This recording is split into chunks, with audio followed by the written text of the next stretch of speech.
Hi guys, Joe Wolverton, Teacher of Liberty here. I'm coming at you today with a video that may be the most important video that I've ever done. It's something that I believe so strongly in, and it's something that is rarely talked about. And this will be the first in a 5-part series of videos leading up to Election Day. Because I know that many of you, this is going to be your first time voting. And when I was thinking about that and considering what videos I wanted to do, I had many that were planned, but I scrapped them so that I could do this one, these 5 leading up to Election Day. Okay?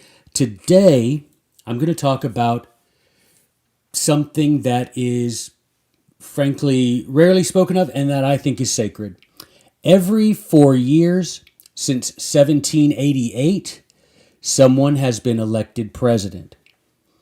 And ever since George Washington was sworn in 1789, every president has placed his hand on a Bible and sworn to preserve, protect, and defend the Constitution of the United States. And he has ended that oath with the words, "So help me God." Most people think that swearing to God is in the Constitution, is required by it.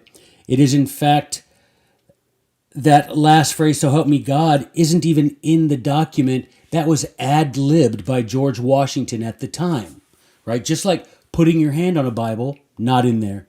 And saying at the end, "So help me God," also not in there. So let's read together what is required of the president when he's swearing into his office, when he is inaugurated. Let's read together what is required there. It's found in Article 2, Section 1, Article 2, Section 1 of the Constitution. And it reads, "Before he enter on the execution of his office, he shall take the following oath or affirmation. I do solemnly swear or affirm that I will faithfully execute the office of President of the United States and will, to the best of my ability, preserve, protect, and defend the Constitution of the United States." Look closely. The first thing you notice is that the newly elected president is required to take either an oath or an affirmation. Now, if those were the same thing, why would the founding fathers have said or? Or why would they put 2 things in it at all? Why wouldn't they just say, take an oath or take an affirmation, right? Why would they put both of those things? That's because there is a huge difference between an oath and an affirmation, between swearing to something and affirming something. So let's look at it. An oath is defined as a promise corroborated by the attestation of the divine being. Now that's out of Samuel Johnson's dictionary, 1789. Definitely the most popular dictionary at the time of the founding. So before we break it down, let's look at the definition of affirm. Affirm is to declare positively, period. That's it. You will notice that there's something missing from affirmation that is included in an oath. God. To take an oath means to swear to do something with God as your witness. So when the founders wrote, "He shall take the following oath or affirmation," and he says, "I solemnly swear or affirm," they did that on purpose because they wanted to make sure that the newly elected president had the option of swearing to God or not. Promising to do something in an affirmation, not mentioning the name of deity. Why would they do that? For 2 reasons. First, the founding fathers wanted people to be able to be elected president who did not want to swear to God to do something. There are people whose religion then and whose religion now forbids them from making oaths, from swearing to God. Oath equals swear to God, right? That's its definition. Affirm, just promise, no God involved. So the first thing, they didn't want to prevent people whose religion prohibited them from swearing to God from being president, like the Quakers. At the time of the founding, the Quakers, right? The second thing is they did not want to have a test, a religious test. That is to say, they didn't want people who maybe didn't believe in God or weren't sure or who knows what.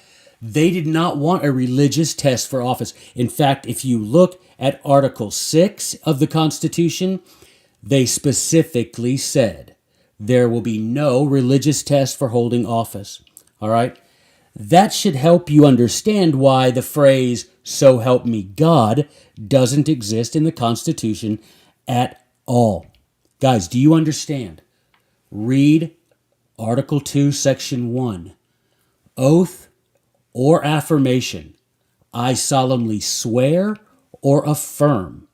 Those are two very different things.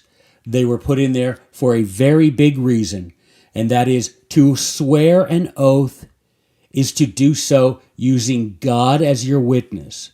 We saw that in Mr. Johnson's dictionary. To affirm just means you promise.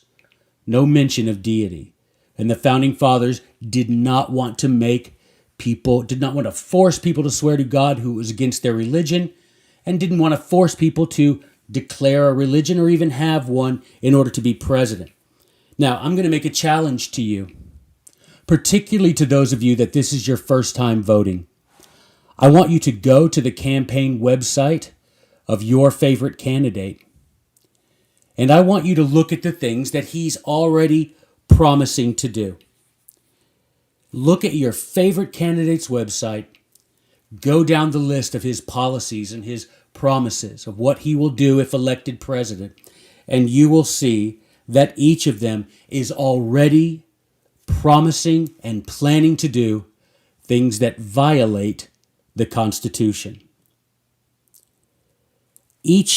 Any one of those candidates elected will place his hand on the Bible and will swear to God that he will be faithful to the Constitution. You know that's true. No matter who is elected, that person, there it will be on TV, billions of people around the world watching. The newly elected president will put his hand on a Bible, will say, "I solemnly swear," and at the end will say, "So help me God." None of that is required. So, you might be saying to yourself, "Joey, what's wrong with a president swearing to God that he will be faithful to the Constitution?" Well, go back to the websites. Each of them has already promised to violate the Constitution. Think about that, guys. That person is going to stand there and swear to God twice, because he's going to say, "I solemnly swear."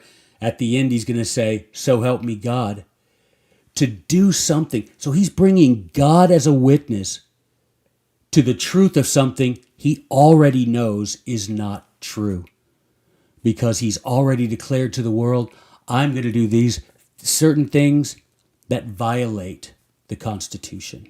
All right. So why would you want to knowingly bring God into that? Look, say you promise, you affirm, right? The Constitution specifically allows you to do that. Don't say, "I solemnly swear, so help me God," with your hand on a Bible. Just get up there and say, "I affirm that to the best of my ability, I will do this, period." But you and I both know what would happen. Imagine you have a man, he's elected president. He gets up there, he's, again, standing there with the cameras, the world watching. No Bible. He simply stands up there and says, "I solemnly affirm to faithfully execute the office of President of the United States and to the best of my ability preserve, protect, and defend the Constitution of the United States." And he stops. What do you think would happen? How would people react? You know as well as I do that people would go crazy about this, right? But I would suggest that we think another way about this. I think it's a sad reflection on who we are, on the sad reflection on candidates, about that we don't care that these people who have promised beforehand to do things that violate the Constitution will then stand up that day that they're elected or that they're sworn in, will stand up and swear to God not to do the thing they've already promised to do. I think that shows, as a society, a real lack of respect for the name of deity. I think it shows a real lack of respect for the concept of religion. It shows a lack of respect for the Constitution itself. And it shows that we really don't hold people to account for what they say. You've heard the old saying, a man's word is his bond. Rubbish. Because not only is a man's word not his bond, because even if he affirmed it, he's not going to do it. But in this case, in the oath of office, he's going to double down. He's going to solemnly swear, which is an oath to God, and then he's going to say, so help me God, and he's going to put his hand on the Bible. We all know that. Now, and this is what irritates me so bad, guys, is that people who proclaim, who say of themselves that they are friends of the Constitution, that they admire the founding fathers, that they're conservative, they would be the very ones to decry, to go crazy criticizing a person who didn't get up there and swear. Even though it's not required. And even though that should kind of make you feel better, right? Because having looked at it, having paid attention, and knowing that these guys are going to do things that violate the Constitution, well, at least he's respectful of God enough not to call God down as a witness to his lie. Doesn't that make you feel better about the person? All right, so I hope you understand what I'm saying.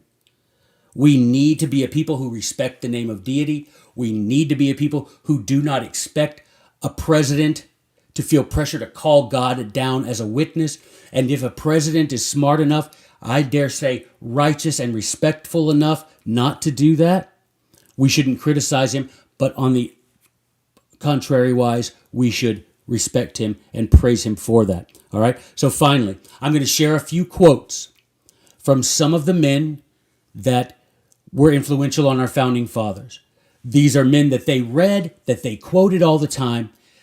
And I'm going to read quotes that they made, statements that they made with regard to taking oaths of office. All right. So first up is a man named Emmer de Vattel. All right. Here we go. Even children know that an oath does not constitute the obligation to keep a promise. It does not constitute the obligation. It only gives an additional strength to that obligation by calling God to bear witness. A man of sense, a man of honor, does not think himself less bound by his word alone, by his faith once pledged, than if he had added the sanction of an oath. Emmer de Vattel again. For what influence can the invocation of God have on the mind of him who is deaf to the voice of conscience? Algernon Sidney, Uncle Algie. Men cannot attempt to dissolve the obligations laid upon them by the laws, which they do so solemnly swear to observe, without rendering themselves detestable to God and man, and being subject to the revenging hands of both. Samuel Pufendorf. Now, when an all-wise and an almighty witness and guarantee is invoked, it causes a strong presumption of the truth, because no man can easily be thought so wicked as to rashly call down upon himself the grievous indignation of the deity. Hence it is the duty of those that take an oath to take the oath with awful reverence, and religiously to observe to do what they have sworn to do. Again from Brother Pufendorf. But the taking of an oath has this effect among men, for the sake of that invocation of God, which is therein made use of, whose wisdom no man's cunning can elude, and who suffers not man to mock him and to escape unpunished, that not only a heavier punishment is assigned to him who forswears himself than to him who barely breaks his word, but it puts them in mind to avoid all deceit and prevarication in the matters which it is added to confirm. Thomas Gordon. I hope y'all are getting this, by the way. These are savage against someone making an oath. I mean, calling down God, the revenging hands of both, all of these things. You better take the oath with awful reverence because you don't want God, you don't want to be mocking God by invoking his name knowing you're lying. All right, Thomas Gordon. How should the love of liberty and peace bind these men, whom neither the laws of humanity and of their country, nor the religion or an oath, nor the awful gospel of Jesus Christ can in the least bind? If you're going to stand up there with your hand on a Bible and say, so help me God, I swear that I'm going to do this, and know that you're not going to do it, there is nothing on this earth or in heaven that will bind you to keep your word. Thomas Gordon. Your little regard to conscience and your wanton contempt of oaths are sad proofs of how small power the Christian religion has over you. What can bind the man whom oaths cannot bind?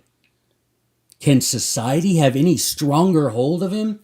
Again, we claim, conservatives love to say how much they love the Constitution and love the Founding Fathers and how we're a Christian nation. A Christian nation wouldn't mock and expect candidates and presidents to mock the name of God the way we do. Cicero. Who will dispute the utility of these sentiments when he shall reflect how many cases of the greatest importance are decided by oaths? How much those sacred rites performed in making treaties tend to assure peace and tranquility? What numbers the fear of divine punishment has reclaimed from a vicious course of life? And how sacred the social rights must be in a society where a firm persuasion obtains of the immediate intervention of the immortal gods, both as witnesses and judges of our actions. Do you understand, guys? All of these men, all of them say the same thing. Don't bring God into your oaths. If you know you're not going to be bound by it, don't do that to yourself. That's why the Founding Fathers wisely allowed presidents to affirm. And let's realize, if we ever have a president who does that, let's not criticize him. Let's realize the Constitution does not require you to swear to God. The Constitution does not contain the words, so help me God. The Constitution does not require you to put your hand on a Bible. And there is a huge difference between the word oath and affirmation, between the word swear and affirm. The oath of office does not include the requirement that a man bring God down as a witness to something he is not going to do. So go look at your favorite candidate's website. Look at the things they've promised and planned to do. And then you'll see that they are already, all of them guys, already planning to do things that they are not allowed to do in the Constitution. So the question is this: will you cast a vote for a man already promising to lie not only to you and the rest of his supporters, but to God as well? Who will be held more accountable by God? The man who voluntarily swears to God that he will do something he knows he's not going to do, or the person who votes for that kind of man? Thank you, guys. We'll talk to you soon.